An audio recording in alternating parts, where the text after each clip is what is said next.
that's your hardest position groups that you have to kind of settle through and get through? Well, these decisions are made throughout camp. I think Todd and I pretty much were on the same page. At one point, that it wasn't, we didn't make them at the final moment, so. But we had some depth at receiver, we had some depth at outside linebacker. We ended up keeping 6. You have to take a look at what you think you can get back on the practice squad and all those types of things. So I think those were some of the tough ones. They're all tough.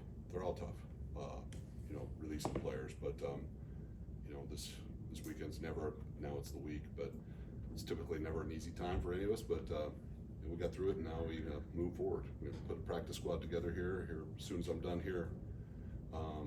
That'll be a fluid process, but then here we go, ready to play the first week. What was it about Cam Johnson that really stood out and helped him make this roster as an undrafted free agent? He really earned it. He, all through OTAs and then training camp, we saw it in OTAs. He's just a really explosive athlete, works very hard. It's very important to him. You would think that he came from a very high level program, the way he approaches things, and the knowledge that he has already. So Barton has done a great job there in 4 years. And he's a playmaker. So we're very excited to see him in the regular season. Jason, of the 53, are there a couple you'd point to as the ones that maybe moved up the most that maybe wouldn't have been on a 53 at the start of camp but got there today? It's still fluid. There's still players that, to be quite frank, you never know how things, we always have our eye on other players that may not be on the team tomorrow. So, it may or may not. I'm not trying to send a message or anything. So, just saying that's just the way it goes. It's like the practice squad. It's very fluid. What we put together today may not be the same thing as it is next week. Todd was saying last week that this is not the deepest team. He said some areas are deep, other areas are pretty thin. Any concerns with the areas that are thin, and maybe a way to address that at this point? Well, yeah, you're always looking. You're always, throughout the year, we are always bringing guys in for workouts. I think my team has done an outstanding job every year doing that. You could be coming off back-to-back Super Bowls and you're going to think you're thin in some areas. So, Todd's been a part of some very deep teams. So, to say that this isn't the deepest team doesn't necessarily mean that we think we're weak in areas. It's just maybe not as deep as it was in 2020 when we won the Super Bowl. How do you think your 2 new starters up front offensively, Jason, will energize this ground game? So far, they've done a great job, both of them. So Graham has really answered the bell. Ben has been fit right in. He's got just a great way about him in that room too. He's a 2-time captain of Michigan, and very few people can say that. So, but his ability though too, he's been a real pleasant surprise for us. What can you say about the running back room? It's a fairly young group with their development heading into the regular season. Yeah, that's a great room. A lot of energy, like you said, especially with young guys like Buck and Sean that have really shown vast improvement in just all through camp. It's a dynamic room. Everybody brings a little something different to the table, but they're all very explosive players in their own regard. Jason, we all know the draft is very, very hard, and all of your draft picks made the team. It's been like this the last couple of years. You're probably at the top when it comes to that. What do you think is the reason why you guys have been successful the last couple of years with draft picks? Well, it starts with my staff, and I'll always say that. They do a phenomenal job. We've been together a long time, and John and Mike, Beal and Rob McCartney, and then my scouts, I could sit here all day. I would name every single one of them, so I don't want to leave one of them out. They do a phenomenal job. They know what I'm looking for when they present it to me, and they whittle it down, and I look at the players and make the final decision along with Todd, but make the final decision. Then I'm not having to swim through a lot of things that, no, this isn't what I want. We're all aligned. So that's number one. Number two, though, is, just because a lot of players make your team, draft picks doesn't mean that's good. I mean, in our case, we think it is. We think that they're all very good players, but you could select 15 guys and then I could tell Todd they're all making the team and they could be no good. But in this case, they are. So well, we're excited about it. I love the process that we have with the coaches and how they're involved, and we all get along. What kind of growth have you seen from Baker from, this time last year, he had just been named the starter, to what you saw in camp this year? He was very focused last year. There's just a little bit different gleam, I would say, in his eye, and I think a little bit maybe have to do. He's a father now. He's very. Once again, this is not saying he wasn't mature, but he's just seems to be a little bit more. He's got a little bit more to prove, which is I'd love to see. I love when people say things about him and doubt him. It energizes this entire team. When you look at the roster construction and coming up with the 53, you kind of went light at wide receiver with only 5 there. But with the new rules for the practice squad, you're gonna have up to 3 elevations per player. Does that kind of factor in some of your decisions when you're like, okay, we can go a little bit lighter here because we know we have these elevations to use? Absolutely, it's one of the best rules that they ever put in place. So we love it. So they're an extension of the 53. So then you have to play the chess game of who you're gonna elevate. You don't want to run out of elevations, and you want to try to save them as long as you can, and then all that kind of stuff. So, but it's absolutely keep that in mind. It's no secret that you're a Mike Evans fan. A lot of people are, but just what's it like for you?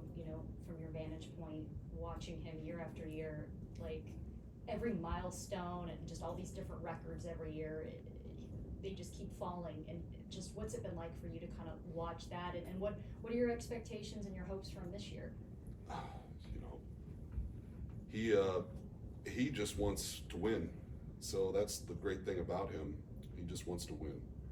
And whatever happens when you're winning, good things are happening to him. So, but it couldn't happen, these kind of milestones couldn't happen to a better person. So he's, that he holds a very special place for me, in my family, but I feel like it's the same with any fan you talk to. They feel the same way. He's one of those players that they feel they know on a personal level just because they followed him for so long and like to follow him. Jason, you had a couple of years ago made one of the older teams in the NFL. Now you've kind of grown a couple of years to one of the youngest. What has that process been like? And does this past stretch, does it feel a little bit like a college program where you lost a bunch of seniors and you've got Zion out there, in the 3rd year he's developed, and what has it been like getting these guys up to speed and really the youthful growth here? Well, it's one thing great. The coaching staff, Todd and his coaches, they're not afraid to play young guys. They love to develop young guys, and that makes our job, my job, really easy because we love young talent. We don't love getting rid of older guys. That's not the point.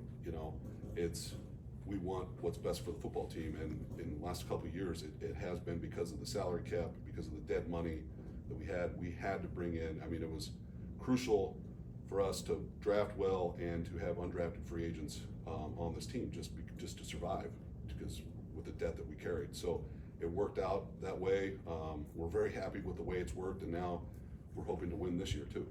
Jason, most of the experts or pundits, they're all picking the Atlanta Falcons to win the NFC That's South. great. Are you still keeping receipts, Jason? Only when they take shots, but they should be picking the Falcons. How important is What excites you most about this season? Just the second year with Baker at the helm position at quarterback, the growth of our offensive line, what we've done with the run game so far in preseason. Hopefully that transfers over to the regular season, but everybody's very excited on that side of the ball for what we are capable of with the run game, which is going to help the entire team. It'll help ball control, it'll help the defense, it'll help passing game, everything. So those are some of the things I'm excited to see hopefully continue. Jason, when you got a guy like Tyreek Thunderberg to make the team, obviously, he got banged up there a little bit. Then Keenan Isaac goes out and has a stellar preseason. Just thinking about the Panthers, by the way. Thanks a lot, Dave. But when did you see how to hit a guy like him to say, all right, we need to have this guy on here? He's very smart. He's got decent size. He's got speed. He's a physical player. He likes to tackle. And he just has natural instincts and patience when he's, out there in coverage on an island. It's something that you either have or you don't. He's got it. So we saw a lot. He's got great ball skills as well. So we see a lot of upside with him.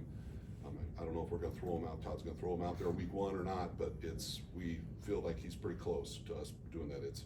He's been one of the more exciting players at that position, young players that we've had since I've been here. What are your expectations for Chris Godwin? Jason, contract year, going back to a different position that he's comfortable with. What kind of year you think he's gonna have? Contract year or not contract year, you're gonna get the same with Chris, and he's gonna give us everything. He's gonna empty the tank. He looks better than he has in the past couple years because of the time away from the injury that he's had, and I think he feels very comfortable and very comfortable where the new spot that we're in. So that's a The good new old spot? Yeah, the new old spot. Jason, when you were scouting Jalen McMillan, did you expect him to have such a quick jump and build that chemistry so quickly with Baker?